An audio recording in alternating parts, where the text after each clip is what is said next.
I stood on the bridge of HMS Starling as she cut through the grey waters of the North Atlantic in February 1944, my binoculars scanning the horizon for any sign of the enemy that lurked beneath these waves. The wind bit at my face, carrying the salt spray that had become as familiar to me as breathing. My name is Lieutenant Commander Robert Walker, Royal Navy, and I served as second in command to Captain Frederick John Walker, the most successful anti-submarine warfare commander in naval history. The bridge was crowded with officers and ratings, each performing their assigned duties with the precision that Captain Walker demanded. The captain himself stood at the center, a stocky man of average height whose unremarkable appearance concealed one of the most brilliant tactical minds in the Royal Navy. His weathered face showed the strain of nearly 5 years of war, but his eyes remained sharp, constantly moving, processing information from every source available to him. "Contact, sir," called out Lieutenant James Thornton from the ASDIC station below. "Bearing 270, range 1800 yards, moving left to right." Walker moved to the voice pipe with the smooth efficiency of long practice. "Classification? Probable submarine, sir. Strong return, definitely metallic." This was the moment that defined our existence. The detection of a U-boat, the beginning of the deadly dance that would end with either the submarine's destruction or its escape into the depths. But unlike other anti-submarine groups that pursued contacts individually, Walker had developed something different, something that the Admiralty had initially viewed with skepticism and concern. "Signal to group," Walker ordered calmly. "U-boat contact. Execute Hunter-Killer Protocol Alpha." I watched as the signal flags went up, communicating Walker's orders to the other ships in our group: HMS Woodpecker, HMS Wild Goose, HMS Wren, and HMS Magpie. These 5 sloops formed the second support group, an independent hunter-killer unit that operated under Walker's command, roaming the Atlantic in search of U-boats rather than defending specific convoys. The concept had been revolutionary when Walker first proposed it in 1942. Traditional anti-submarine warfare doctrine focused on convoy protection. Escort ships stayed with the merchant vessels they were assigned to guard, only pursuing U-boat contacts within a limited radius before returning to their charges. This defensive posture gave submarines the initiative, allowing them to choose when and where to attack. Walker's hunter-killer concept reversed that dynamic. Rather than waiting for U-boats to attack convoys, his support group actively hunted them, pursuing contacts relentlessly and coordinating attacks in ways that individual escort vessels couldn't manage. The Admiralty thought I was mad, Walker had told me months earlier during one of our evening discussions in his cabin. They said submarines were too elusive for dedicated hunting groups, that we'd waste fuel chasing shadows while convoys went unprotected. They wanted every available escort tied to merchant ships. "What changed their minds?" I had asked. "Results," he replied simply. "When my first support group started sinking U-boats at rates that exceeded any convoy escort group, they couldn't ignore the evidence. Sometimes, Robert, you have to prove the doubters wrong through action, not argument." Now, as HMS Starling turned toward the contact, I watched Walker's tactical system unfold with practiced precision. The other ships in our group maneuvered into predetermined positions, creating a coordinated net that would prevent the submarine from escaping. "Woodpecker and Wild Goose establish barrier patrol to the north," Walker ordered. "Wren and Magpie cover the southern escape routes.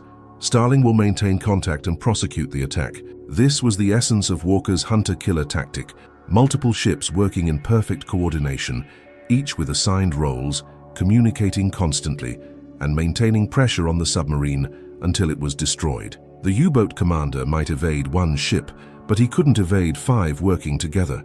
"ASDIC contact holding steady, sir," Thornton reported. "Target has gone deep, depth estimated at 400 feet. Walker nodded, his expression thoughtful. "He knows we're here. He's trying to slip away beneath the thermal layers where ASDIC is less effective. Maintain contact. Prepare for creeping attack." The creeping attack was another of Walker's innovations that had initially met with skepticism. Rather than rushing in at high speed to drop depth charges, which gave the submarine warning and time to maneuver, the attacking ship would approach slowly and silently, guided by ASDIC, while a second ship maintained contact from a distance. The submarine commander, unable to hear the slow-moving ship's propellers, wouldn't know an attack was imminent until the depth charges were already in the water. "HMS Wild Goose will maintain ASDIC contact and guide us in," Walker announced. "Reduce speed to 4 knots. Absolute silence on deck." The bridge crew moved with exaggerated care, every footstep deliberate, every command whispered. HMS Starling slowed to a crawl, her propellers turning just fast enough to maintain steerage.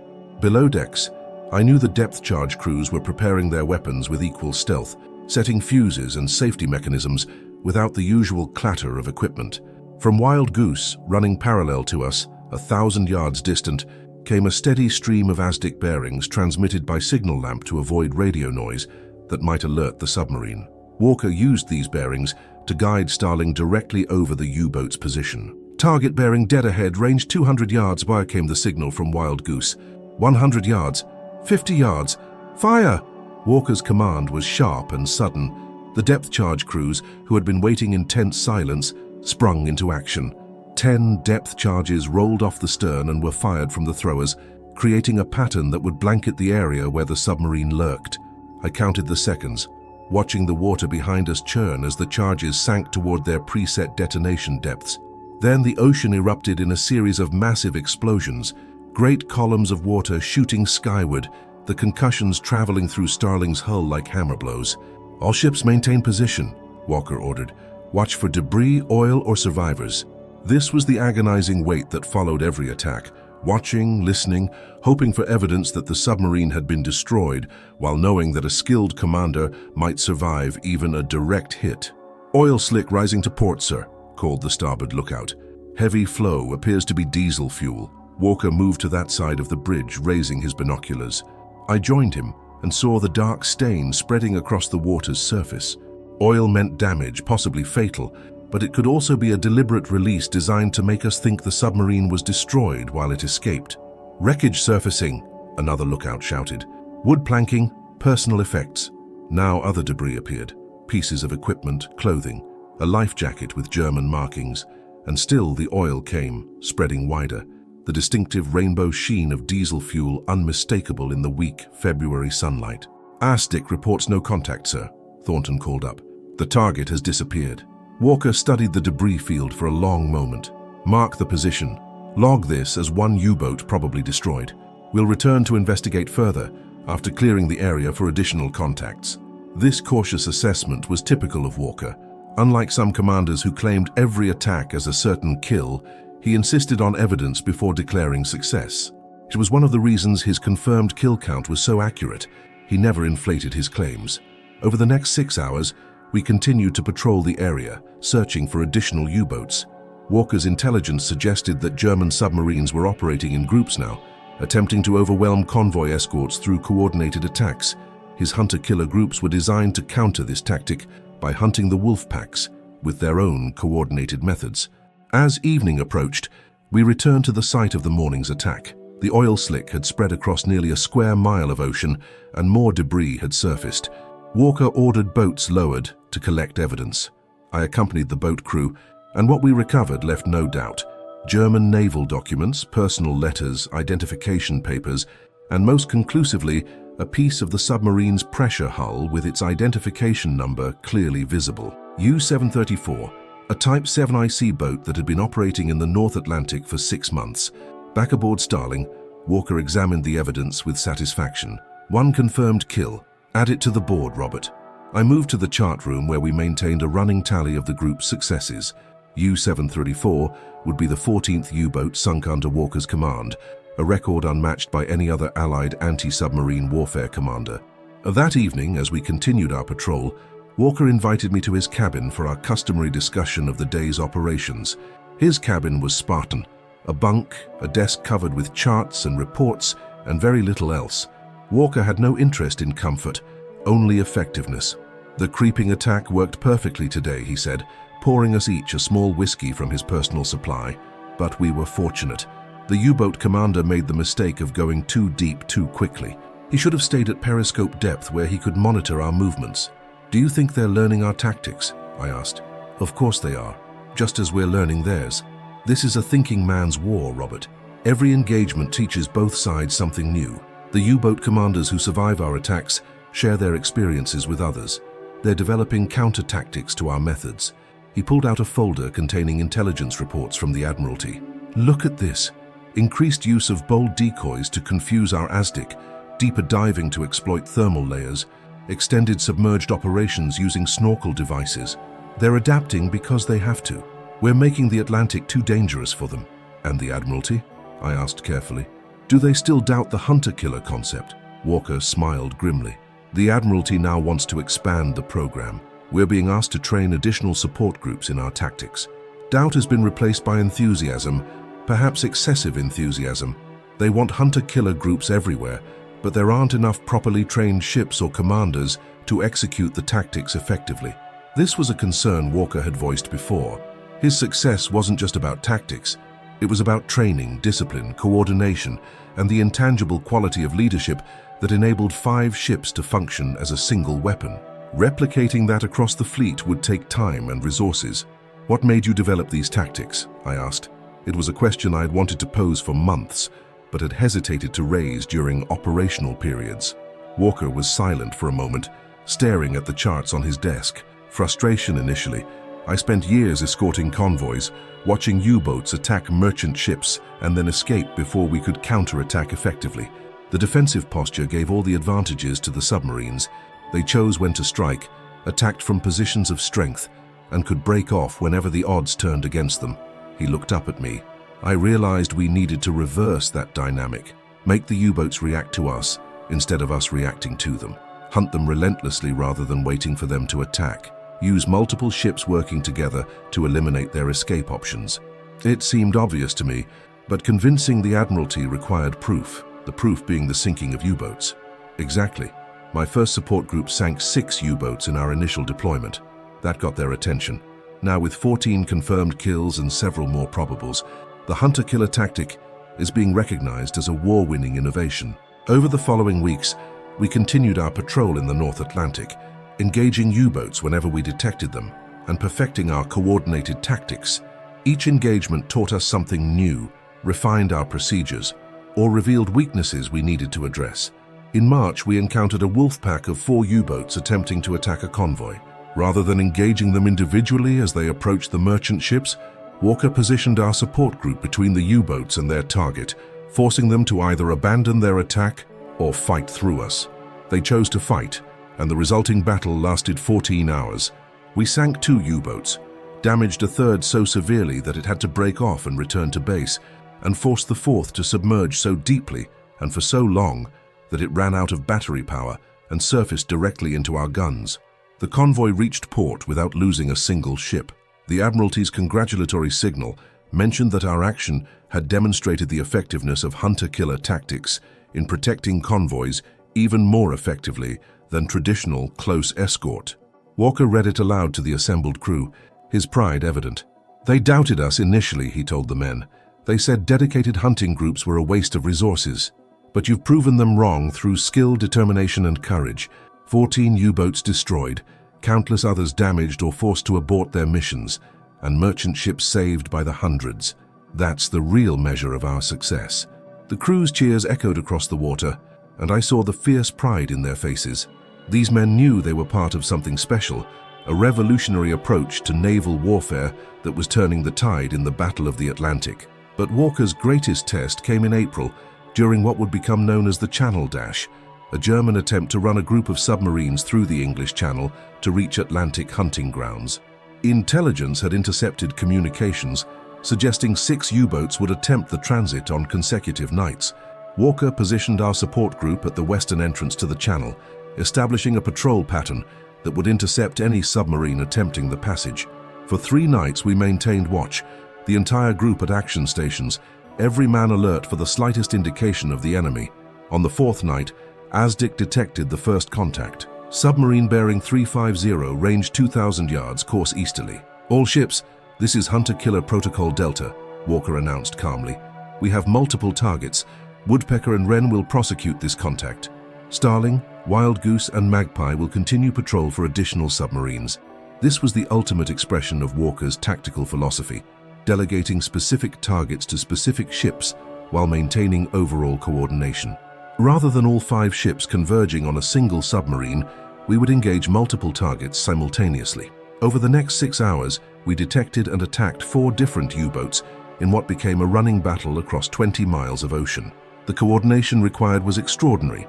Ships had to avoid firing on each other while pursuing separate targets, maintain communication despite radio silence protocols, and support each other when a submarine attempted to engage one of our vessels. I was on the bridge throughout, watching Walker orchestrate the battle with the skill of a conductor leading an orchestra. Every order was precise, every decision made with full awareness of the positions and situations of all 5 ships. When Wren reported damage from a torpedo that had passed close enough to scrape paint, Walker immediately repositioned Wild Goose to cover her while she conducted emergency repairs. By dawn, we had sunk 3 U-boats and forced the 4th to surface and surrender. The remaining 2 submarines that had been attempting the Channel transit turned back, abandoning their mission rather than face our coordinated attacks. It was the most successful single night of anti-submarine warfare in the entire Battle of the Atlantic. The Admiralty's response was immediate and unequivocal. Walker was promoted to captain and awarded the Distinguished Service Order. Our support group received a collective commendation, and orders came down to establish 6 additional hunter-killer groups based on our tactics and training methods. They doubted the tactic until we proved it worked, Walker told me the morning after receiving his promotion. Now they want to make it standard doctrine. That's how military innovation always works, Robert. The establishment resists change until success becomes undeniable, then they embrace it completely. Do you think we can train enough groups to implement this widely? I asked. If we have time, the war isn't over, and the U-boats remain dangerous. But we've demonstrated that they can be hunted effectively, that the Atlantic can be controlled through aggressive action rather than passive defense. That's the legacy of the hunter-killer tactic. We changed how naval warfare is conducted. In May, we returned to Liverpool for resupply and crew rest after 3 months of continuous operations. The welcome we received was extraordinary. Crowds lined the docks. Newspapers ran stories about the U-boat hunter and his deadly support group, and the Admiralty arranged for Walker to brief senior officers on his tactics. I attended one of these briefings, watching Walker explain to a room full of admirals and captains how the hunter-killer tactic functioned. He used diagrams, combat reports, and detailed analysis to break down each component of the system. The key is coordination, he emphasized. 1 ship can engage a submarine, 5 ships working together can eliminate its options for escape. Multiple ships can maintain contact when one loses it. Multiple ships can attack from different angles simultaneously, overwhelming the submarine's ability to evade. But doesn't this require exceptional communication and discipline? Asked one admiral. Yes, Walker replied simply, which is why not every group of ships can execute these tactics. The crews must be trained together, the commanders must trust each other completely, and everyone must understand their role in the larger operation. That takes time and resources, but the results justify the investment. During our time in port, I had the opportunity to speak with Lieutenant Thomas Bennett, who served aboard HMS Wild Goose.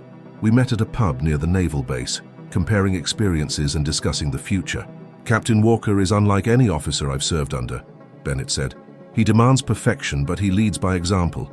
He never asks his men to do anything he wouldn't do himself. And his tactical mind, it's extraordinary. He can track 5 different situations simultaneously and make decisions that account for all of them. How do the men respond to his methods? I asked. They'd follow him anywhere. Oh, he's demanding and sometimes harsh when standards aren't met, but they know he cares about their survival. Every tactic he's developed is designed to destroy U-boats while minimizing risk to his own ships. That's why our casualty rates are so low, despite engaging submarines more frequently than any other group. This was true. Despite HMS Starling's aggressive hunting, our casualties had been remarkably light. There were few wounded from near-miss torpedoes, some injuries from rough weather, but no deaths. Walker's tactics were not only effective against submarines, they were also safer for his own crews than traditional methods. We returned to sea in June, and the pattern of successful operations continued. By September, HMS Starling's kill count had reached 14 confirmed U-boats, with several more listed as probable kills. No other Allied vessel came close to this record, but the strain was showing on Walker. The constant operations, the stress of command, the weight of responsibility for hundreds of lives, all of it was taking a physical toll. I noticed his hand trembling occasionally when he thought no one was watching, his face growing more haggard despite our recent rest period. "Are you well, sir?" I asked one evening, after a particularly exhausting chase that had ended without a kill. "Well enough to continue doing my duty," he replied sharply, then softened his tone. "I'm tired, Robert. We're all tired. But the U-boats are still out there, still threatening our shipping, still killing merchant seamen. While that continues, we continue. The hunter-killer groups are working, submarine sinkings are up, merchant ship losses are down. We're winning this battle, but we can't stop until it's won completely. In October 1944, Walker received orders to bring HMS Starling to Liverpool for a major refit. After 2 years of continuous operations, the ship needed extensive maintenance and upgrades. It also gave Walker a chance to rest, though he used the time to work with the Admiralty on expanding the hunter-killer program. I was with him in his temporary office at the naval base when he received notification that 5 new support groups had been formed and trained in his tactics. Their first operations had resulted in 6 U-boat sinks, with no losses to the hunting groups. "There it is," Walker said, looking at the reports with satisfaction. "Proof that the tactic works beyond my own group. The doubters have been silenced completely now." "You've changed naval warfare," I told him. "The hunter-killer concept will be studied and emulated for generations." "Perhaps," he replied quietly, "but the real measure isn't how we're remembered. It's how many merchant seamen survived because we kept the sea lanes open. It's how many U-boats we destroyed before they could sink another cargo ship. That's what matters, Robert. The lives saved, not the glory earned." HMS Starling returned to active service in December 1944, and we resumed our patrol duties in the Atlantic. The U-boat threat had diminished significantly by this point. The combination of hunter-killer groups, improved convoy tactics, long-range aircraft, and code breaking had turned the tide decisively in favor of the Allies. But the submarines were still dangerous, still capable of inflicting damage if given the opportunity. So we continued hunting, continued refining our tactics, continued the deadly game of cat and mouse beneath the grey Atlantic skies. On a cold January morning in 1945, I stood beside Walker on Starling's bridge as we investigated a sonar contact that had appeared shortly after dawn.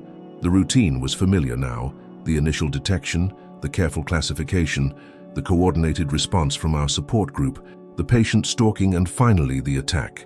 This engagement ended like so many others: debris, oil, and the confirmation that another U-boat had been destroyed. It was HMS Starling's 15th confirmed kill, though the official war records would eventually credit Walker with several more that occurred after I rotated to a shore posting in February. My last conversation with Captain Walker took place the evening before I departed Starling. We stood on the bridge wing, watching the stars appear in the clearing sky as the ship rocked gently at anchor in a Scottish harbour. "They doubted the hunter-killer tactic," I said, reflecting on everything we had accomplished.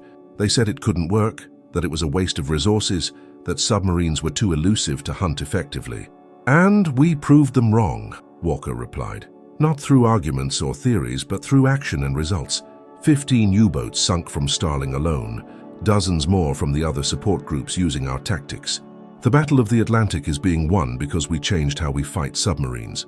"What's next for you, sir?" He smiled, though his eyes were tired. "More of the same. The war isn't over yet. There are still U-boats out there, still merchant ships to protect. I'll keep hunting until either the submarines are all gone or—" He trailed off, leaving the alternative unspoken. I wanted to tell him to rest, to accept a shore posting, to let others carry on the work he had started. But I knew Walker well enough to understand he would never willingly leave his ship while the war continued. The hunter-killer tactic was his creation, and he would see it through to the end. As I departed HMS Starling the next morning, I looked back at the ship and the man who had commanded her so brilliantly.